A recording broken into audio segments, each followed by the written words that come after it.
હિંમતનગર ખબર ન્યૂઝમાં આપનું સ્વાગત છે। તો જોઈએ આજના મહત્વના સમાચારમાં। હિંમતનગરમાં કોમી એકતાનું અનોખું ઉદાહરણ। મુસ્લિમ ભાઈએ હિન્દુ ભાઈ જોડે મળી ભર્યું મામેરું। મુસ્લિમ ભાઈએ હિન્દુ પરિવારમાં ભર્યું મામેરું। સોનાના દાગીના અને 1 લાખ રોકડા આપ્યા। હિંમતનગર શહેરમાં કોમી એકતાનું અનોખું ઉદાહરણ જોવા મળ્યું છે। સંજયભાઈ શાંતિલાલ ધોબીના પરિવારમાં યોજાયેલા લગ્ન પ્રસંગે બે મામાએ મામેરું ભર્યું, જેમાં એક મુસ્લિમ સમાજના ફકીર મોહમ્મદ નૂર મોહમ્મદ મેમણ અને બીજા હિન્દુ સમાજના વિકાસભાઈ ડાયાભાઈ પ્રજાપતિ હતા। આ ખાસ પ્રસંગે બંને મામાઓએ કન્યા પક્ષને સોનાના દાગીના અને 1 લાખ રૂપિયા રોકડા ભેટ આપ્યા હતા। જ્યાં એક તરફ બે સમાજોમાં નફરત જોવાઈ રહી છે, ત્યાં દેશની એકતા અને અખંડિતતાનું ઉત્તમ ઉદાહરણ હિંમતનગરની ધરતી પર પૂરું પડી રહ્યું છે।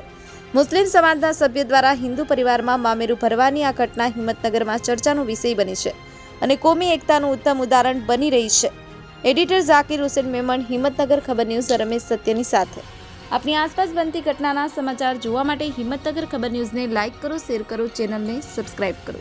ફકીર મોહમ્મદ નૂર મોહમ્મદ મેમણ એમના કુટુંબ તરફથી આવ્યું છે અને બીજું મામેરું છે વિકાસભાઈ ડાયાભાઈ પ્રજાપતિના તરફથી। ખરેખર એક સગો ભાઈ હોય ને તો એને તો વિચાર કરે તું આવજે ખર્ચે। આજે જે આ જ્ઞાતિથી ઉપર થઈ અને એમણે જે આપી છે અને આજે હિન્દુ મુસલમાનની એકતા એમને બતાવી છે।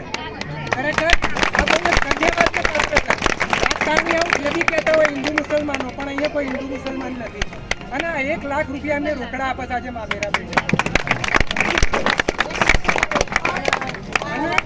હું આ બંને સમાજના જે એમના કુટુંબીજનો આવ્યા છે, એમના સગા આવ્યા છે, એમના હિંમતનગરના તથા તમામ જ્ઞાતિજનોથી હું એમનો ખૂબ આભાર વ્યક્ત કરું છું। અને આપણા સમાજ માટે તો એક આખી નવી વસ્તુ છે કે આવું બી ક્યાંક થાય છે। આપણે ઘણી વખત સોશિયલ મીડિયામાં જોતા હોઈએ છીએ પાલનપુર અને સંજયભાઈ તારાબેન અને બંને કુટુંબો તરફથી પાછા સોનાના દાગીના પણ આપવામાં આવ્યા છે અને રોકડો પણ એમનો વ્યવહાર કરવામાં આવ્યો છે।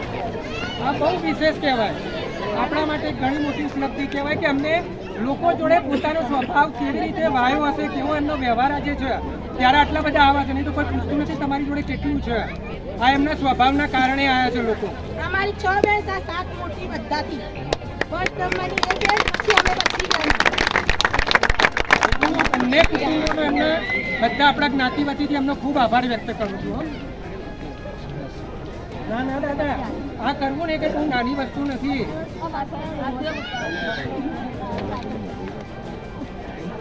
આ છોકરીઓ તો કદાચ પછી મારી પરિચિત છે ઘણી, તો અમારી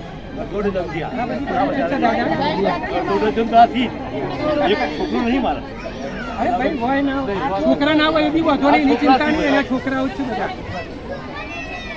મને તો અહીંયા દાદા બોલવાનો અધિકાર જ ના હોય। પણ હું પોતે એકદમ ખુશ થઈને આટલો બધો મને અધિકાર મેં એમના જોડે મેળવી એમને પૂછીને લીધું કર્યું, નહીં તો અધિકાર મને નથી હોતો અહીંયા બોલવાનો। પણ હું પોતે ખુશ, મને ઘણું સારું લાગે।